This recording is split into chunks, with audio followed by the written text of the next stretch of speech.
Hello, I'm Linda Cordisco Steele, and I'm the Director of Forensic Interview Training and Services.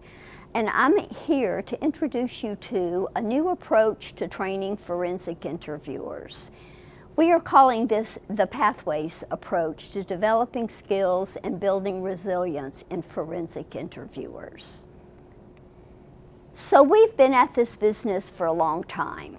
And this is the Little House. So many of you may have, if you've been in the field for a long time, had the opportunity to visit the Little House. This is where it all began. It opened in 1985, and this is where we delivered the services to children for many, many years before we moved to our current campus. So our background is, in addition to being the first child advocacy center in the country and operating since 1985, and having already done the Symposium on Child Sexual Abuse previously, we began training forensic interviewers in 1999. And the concept of peer review was introduced by the National Children's Alliance as being a recommended practice for helping interviewers after their training develop and begin to improve their skills. Now that's where we started, but things have gone a long way since then. Science and practice knowledge have continued to evolve. Other things that have changed is this concept of some child advocacy centers now use a forensic interview specialist, someone especially trained in forensic interviewing, to conduct the interviews within the CAC setting and for the MDT. Additionally, there's been consensus that there are limitations to just training as the vehicle for developing the skills of forensic interviewers. So moving from the Little House to where we are currently, this is sort of a visual of our campus. So we've grown physically, and we've also grown in our thinking and understanding of how to best prepare forensic interviewers. This is an overview of the campus now, and this is the entrance to the Children's Center. So it looks very different than the original Little House, and I had the privilege of working in the Little House before beginning to work in the Children's Building. Also, we have fully embraced for many years now, since 2010, the approach of having forensic interview specialists actually be the especially trained and focused individuals who conduct our forensic interviews. So you may notice our t-shirts. This is sort of a motto for our multidisciplinary team, which is we work as a team, but we all know our skill set, and our goal is to stay in our lane when we're participating as a team member.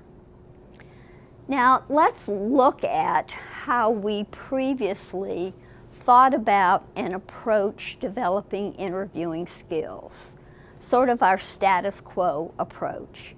So we always begin with a basic forensic interviewing class. And then there was a recommendation that there be some vehicle following that to help interviewers really think about their work and improve their practice. And that was typically traditionally done through peer review. We also offered ongoing training, and these were typically categorized as an advanced FI class. And then there could be other ongoing training, such as training about interviewing kids with developmental disabilities, or training about interviewing children who have been trafficked. But this advanced class really became sort of a composite of a number of different topics that interviewers might need to know more about. And over the years, we began to feel like particularly this model to training interviewers past that initial training was really not changing practice as much as we hoped that it would. And now we've moved to what we're calling the developmental approach. And this is roughly what that approach looks like. Still beginning with that initial forensic interviewing class, but then, when possible, building in some vehicle within the Child Advocacy Center setting, and we'll talk about various ways this might happen, to provide more regular supervision, coaching, mentoring, ongoing support for particularly new interviewers, and an opportunity to continually assess the skill set of the interviewers that you have at your Child Advocacy Center. We think that there is a place for some very intentional skills-based training that will help new interviewers take the many, many concepts they're introduced to in that initial forensic interviewing class and really develop those skills further, come to understand them better, and be able to really implement those ideas into practice. So this is where the idea of the developmental approach to ongoing training comes from. And I'll talk a little more about how that might look. So there has often been in the field a discussion about whether forensic interviewing is a science or an art. And people have differing opinions, and many people say, yes, it's both science and both art. But I want to offer another important component, and that's skill. So there is science, and that science directs us to really developing some very particular specific skill sets. And then there's also art, about how we adjust to individual kids, individual case makeup, our partners, how things work within our system. The forensic interview has been described by Dr. Irit Hershkowitz as the gateway to the investigation. And while it's not the whole investigation, it certainly is just one component of the investigation, it's an essential component. And it often is part of the investigation that happens first.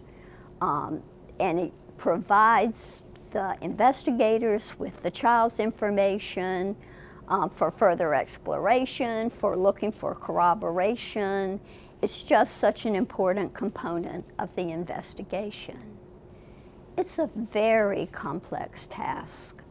And training new interviewers for many years, I see how many people really struggle with wrapping their head around exactly what the science is instructing them to do, because it asks them to really change a style of communicating with children that they have developed over years. So we're asking them to change that conversational pattern. And additionally, children come in all shapes and sizes and ages, temperament, cultural backgrounds. So not only do we have the science to deal with, but we're really adapting what we know from the science to this individual child. Now, some of our cases come to us because the child has made an outcry. The child has selected an adult that they trust, that they have some confidence in. They've gone to that adult, they've given them some degree of description about what's going on, and that starts our investigation. That can be beneficial when it comes to the forensic interview. But a good number of our cases, there also has not been an outcry. So we discovered this accidentally. The child didn't intend for us to know about this yet. Another child may, as they talk about their own abuse, report that siblings have also been abused. We live in an age where electronic communication, sharing pictures, sharing text messages, sometime of a sexual nature. A child may turn up being pregnant or having a sexually transmitted disease. For these children, there's a different kind of challenge that the interviewer has to be prepared to deal with. So it is a difficult different conversation. In addition, the interviewer is not operating in isolation. They may be an investigator. In some cases, the interviewer is also one of the investigators. But if we're using the forensic interview specialist approach, I've not been, and I've never been, an investigator. But working with investigators, with law enforcement investigators, with child protection investigators, with prosecution. So there is an MDT collaboration, and part of the professional development for the forensic interviewer is learning how to do their practice well within that team approach. Planning together, thinking together, trying to elicit from the child essential information that the investigators are seeking. That's all a different kind of a skill set that's important for a forensic interviewer fully feeling like a competent professional in their craft. Across the United States, there are different state laws, state statutes read differently. So additionally, there are other things that interviewers have to become informed about to really be able to be the best partner that they can be to their MDT partners. Now, part of our challenge, as I have already mentioned, is children are unique, they're all different. And we know that children are raised to be a child, they're not raised to be a witness. So one of the burdens for the child is we're asking them to provide a level of description and complete information that's very atypical for a child. So that's part of the burden. And when we look at children from different backgrounds, different language styles, different home environments, helping each individual child understand kind of their task within the forensic interview and providing support and scaffolding for them is part of that science, but it's a lot of the skill and the art of forensic interviewing. Sort of to add another layer of challenge to questioning children is we are potentially talking to children who've experienced a traumatic incident. And when any of us live through incidents that are frightening, that are painful, that are threatening, where we feel powerless, there is not only the external events that are happening to the child, but it's also that child's internal emotional state. If you look at the green zone on this image, this is kind of the safest place for all of us to be. This is where we feel a sense of comfort, we feel a sense of being open to the conversation, open to the environment, open to trying to accomplish this task. But if we look at the pink or the sort of red zone, this is that sympathetic arousal state that many of us have experienced if we've had frightening events in our past. Could be an automobile accident, could be some other serious kind of threatening event that we've happened in our life. And things that we experience may be fear and anxiety, worry, panic. Often there's sort of a physical component to this. Our heart beats faster. We may feel sort of a pounding in our head, our tummy's upset. We talk about this also as the fight-flight response.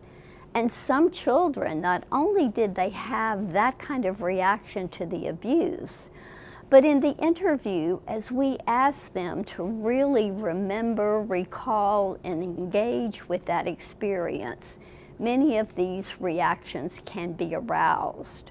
So part of the interviewer's job or challenge is also to try to be supportive to that child and to help them sort of manage or regulate those emotions, those reactions. Up at the top is another reaction that we can have to distressing situations. And I guess the analogy there would be to an animal that plays dead when they're severely under threat. Kind of a going numb, just shutting down, just disappearing, just really drawing within ourselves and not being able to engage with the people and the environment that's around us. Interviewers experience this occasionally with children. And how do we work with that particular child? Sometimes we describe that as dissociation. So dealing with children and their emotional reaction, as well as the providing information part of the conversation, is part of the overall skill that forensic interviewers need. So the science really has focused greatly and told us the most about the cognitive part of interviewing children. And this is really focused on, we think of the NICHD research that's been done by other people in the field, and we really have focused largely in the science on the form of the question and how the form of the question is going to impact the quality and quantity of information that's provided by the child. We have pretty strong science that gives us some direction. The other area of focus that we really get clear direction from in evidence-based practice is how to structure the interview, the phases of the protocol. So from the time I started out, I've been an interviewer since 1993, and from the time I started out, we were always told to build rapport with the child and to ask open-ended questions. But we didn't have the level of description and detail about how to do that we now have with the science. So that's a big part of the early learning for new forensic interviewers, is how to really understand the science, embrace it, and especially how to do those practices, which again are very different than how they may have interviewed or interacted with kids for many times, many years in the past.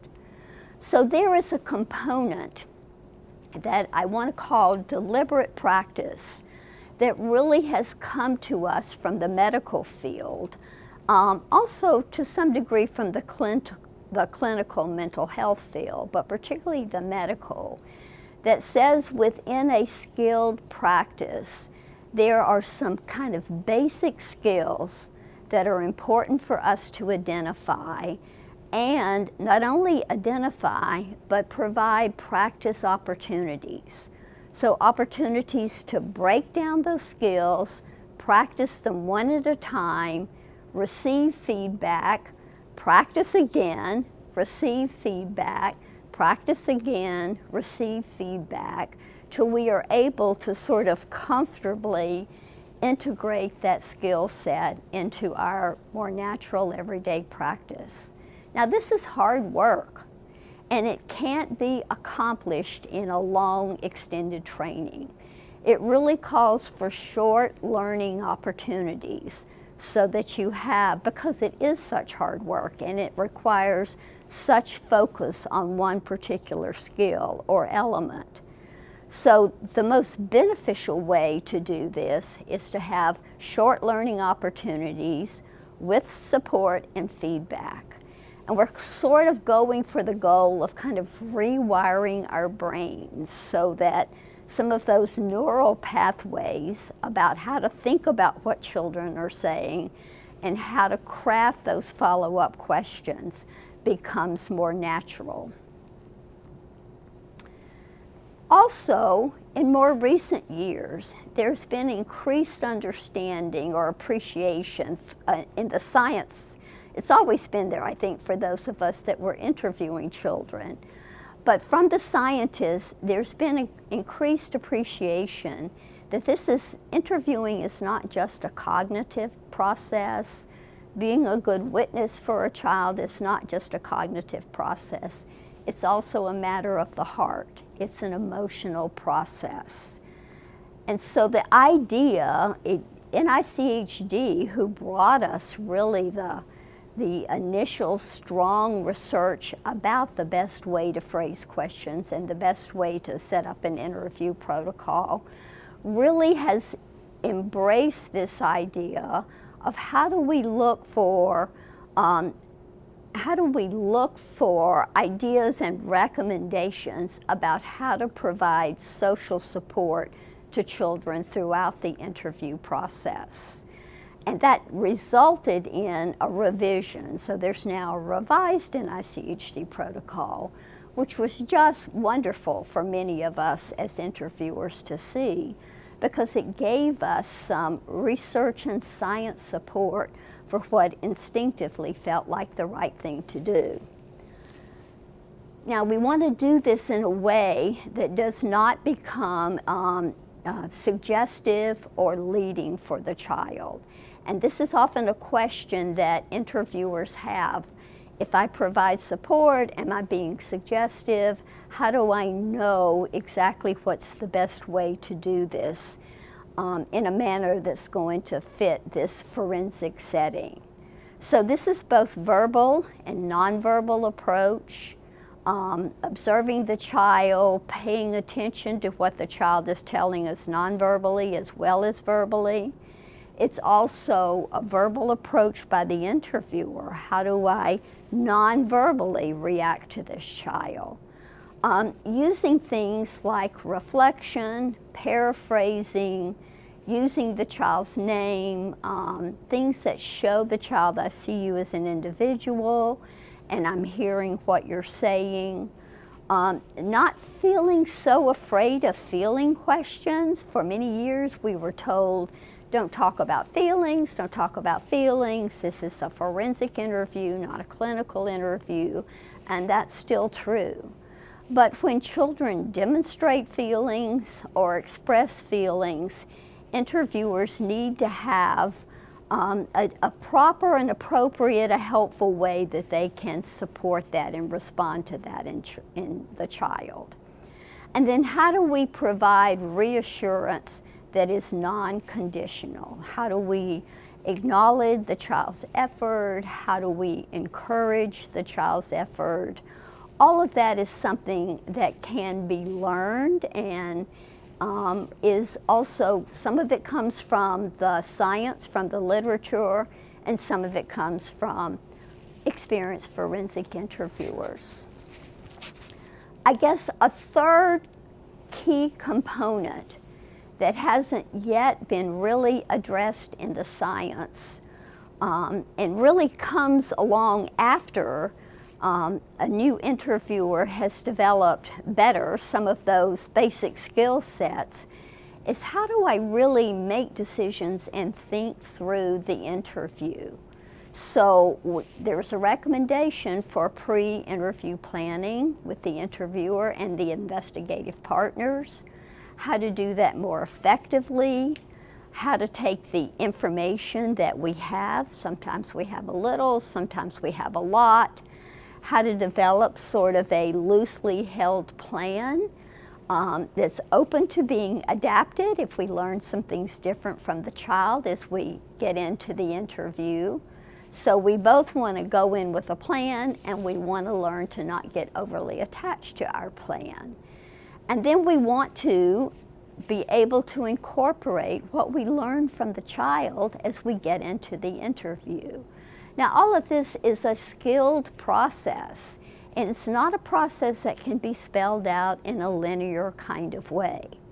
So the interviewer has a responsibility, a role in working with the investigative partner to make decisions throughout the interview, but also within the interview, there are plenty of moments where the interviewer is making a decision about, do I go this direction, do I go that direction, do I move forward, do I kind of hang back and give this child a little bit of time? And I call that critical thinking. And that's an important component that needs to be developed in forensic interviewers. So this is going to bring us to our pathways approach. We can't do all of this in one training. This is something that's got to be thought through about how to provide some information and experience with some of these different really important components. And these are our pathways. So we really are imagining 4 different pathways. One is about skill development. How do we take those key component skills that interviewers need to have and help interviewers further develop those skills? The other thing that I think the field of forensic interviewing is really ready for, and this won't be a one-size-fits-all answer for every child advocacy center for many, many reasons, is how do we provide some more consistent mentoring, coaching, supervision, some kind of support and continuing education within the practice of the Child Advocacy Center. So waiting for peer review that may happen 4 times a year is not going to have anywhere close. I mean, peer review has its place, but that alone is not going to have the same impact as an interviewer having opportunities for receiving support and direct feedback on a more regular basis. Now, working with the system is important. So besides the skill of the interviewer in doing their craft, learning about the various roles, the goals and limitations of law enforcement investigation, of child protection investigation, who all work under their own guidelines, their own mandates, how to make that communication more effective and more beneficial, how to think about conducting interviews in a way that can be legally defensible in a court. So the system component is also important for interviewers to continue to gain knowledge, understanding, and develop skill. And the last pathway is going to be those special issues. So there are particular populations of children, or there are particular kinds of cases that may take what we know in skill development and ask us to apply it in a little different way. So I'll talk about just very briefly about each of these areas. So the ongoing trainings that are devoted to skill development, the goal is to increase skill and flexibility with using the questioning formats. Really learning, I do believe, not only myself, but the other, Endra and Kim, the other trainers here, we believe that interviewing kids where it's difficult cases or the child has challenges is real. It all comes down to questions. It may be a more nuanced implementation of what science has taught us about questioning, but it's all about being able to craft the question that will elicit the best information, the most narrative from the child. And then this whole issue of social support, which is new for many interviewers that have had more experience. It's kind of a new thing to be asked to do. Interviewers are confused about what can I do in terms of providing social support. And then the process of critically thinking through the FI process. So we think all of those 3 areas are really important for a focused opportunity to further develop those skills and that understanding.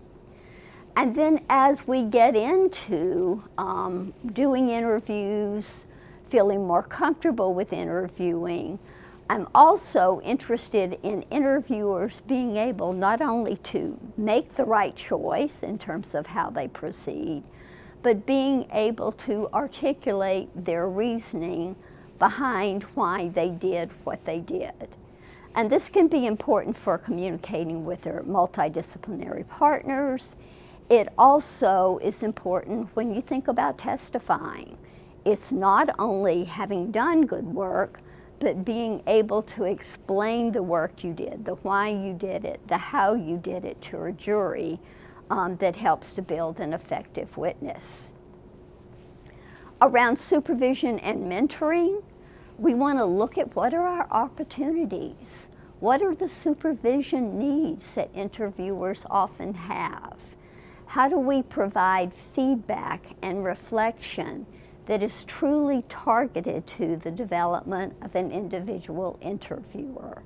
Now, supervision it's a skill set in itself, and many forensic interviewers, experienced forensic interviewers, may have a lot to offer young interviewers, but not have any real introduction to how to provide that feedback or that support in the most effective way.